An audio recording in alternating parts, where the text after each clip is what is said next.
உங்கள் சகோதரர் சகோதரிகளுள் ஒருவர் உங்களுக்கு எதிராக பாவம் செய்தால், நீங்களும் அவரும் தனித்திருக்கும் போது அவரது குற்றத்தை எடுத்து காட்டுங்கள். அவர் உங்களுக்கு செவிசாய்த்தால் நல்லது, உங்கள் உறவு தொடரும். இல்லை என்றால் 2 அல்லது 3 சாட்சிகளுடைய வாக்கு மூலத்தால் அனைத்தும் உறுதி செய்யப்படும் என்னும் மறைநூல் மொழிக்கு ஏற்ப உங்களோடு 1-2 பேரை கூட்டிக் கொண்டு போங்கள். அவர்களுக்கும் செவிசாய்க்காவிடில் திருச்சபையிடம் கூறுங்கள்.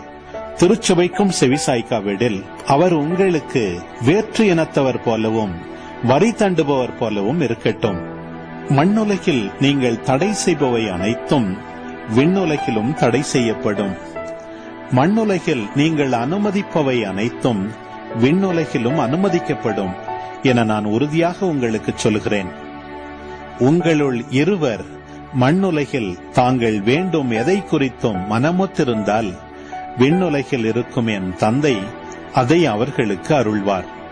ஏனெனில் 2 அல்லது 3 பேர் என் பெயரின் பொருட்டு எங்கே ஒன்றாக கூடியிருக்கின்றார்களோ அங்கே அவர்களிடையே நான் இருக்கிறேன் என உறுதியாக உங்களுக்கு சொல்கிறேன்.